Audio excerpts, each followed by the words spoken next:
Hey everybody, we're gonna take a look at the Savage stage. This is a revenge video because I did die last time I tried this because I tried to bring a Lorelei Party. Didn't work out so well. Okay, so there aren't any gimmicks per se if you didn't watch the original video, so I'll explain it one more time. But as you can see, the drones in the middle have skulls on them, so once they die they will fire pretty massive damage to your monsters. And as you can see, the purple blob dudes, they will constantly damage those drones. So you're going to want to make sure to clear out the minions as soon as possible without damaging the drones. And of course, since I brought the Lorelei Party last time, those homing missiles don't really, you can't really command where they go, so they were helping in the destruction of those drones, and they hurt. I think, yeah, one of them, see, you got a spread shot, the other one is a lock-on laser, and the other one is homing missiles, so pretty hard to avoid. Anyways, I went with an all-light team. Of course, you know, that has its pros and cons. You are going to deal more damage, but you also take the same amount of damage from the enemies. And as you can see, my starter monster, we worked hard to max luck her, so why not bring her?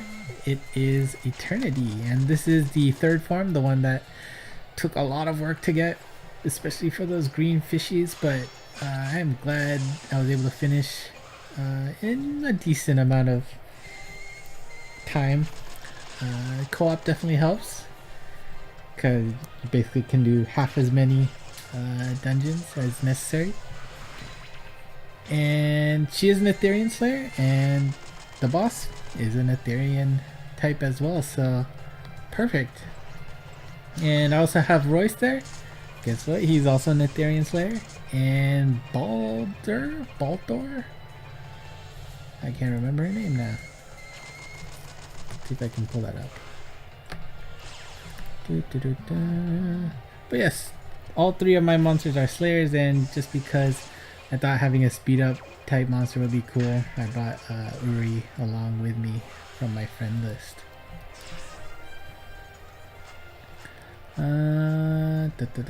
So yeah, since everybody is a Slayer, you can focus down on the boss, and once you clear the boss, then those drones will go away. And the faster they go away, the better, because as you can see, the HP of this team isn't any better than actually it's worse than my Lorelei team. But due to the fact that they all have Slayers on them, it'll make the dungeon go by that much faster.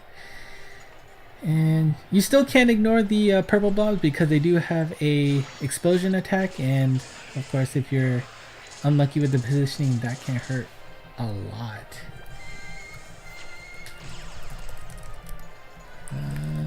But other than that, it is not a difficult dungeon. You don't even need Etherean Slayers, they'll just help you out. Just a matter of, you know, keeping check of what your monster's bump combos are. Avoid the homing, possibly avoid the lock-on lasers as well.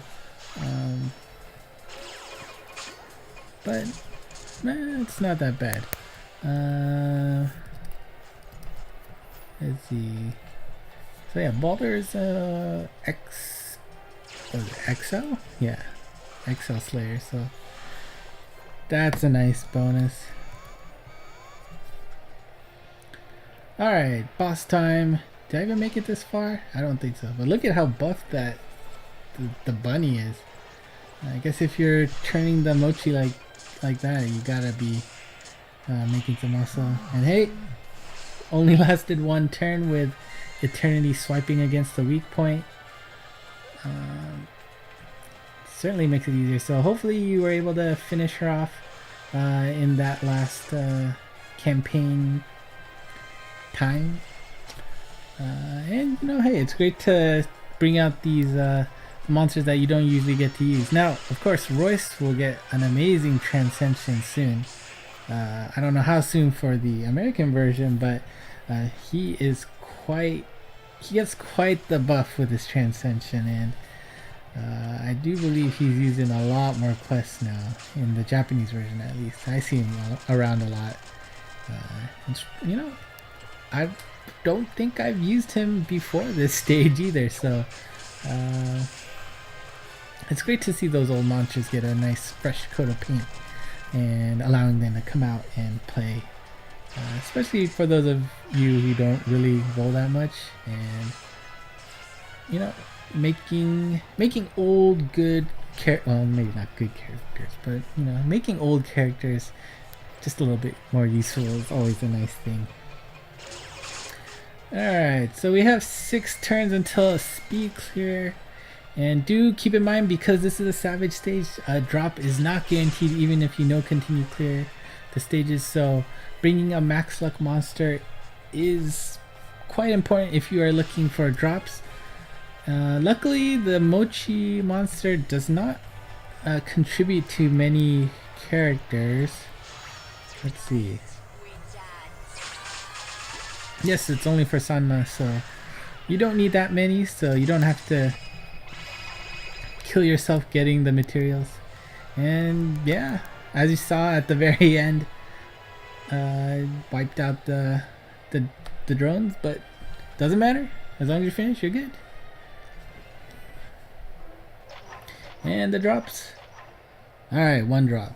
That's why you bring max lux. But of course, don't sacrifice survivability for max lux, because if you don't clear, you're not getting anything anyway. And definitely don't orb. Not a good thing. Save your orbs. Alright, so that's it for this time. There's one more savage quest out there. I'll probably put that up soon. So until next time, bye bye.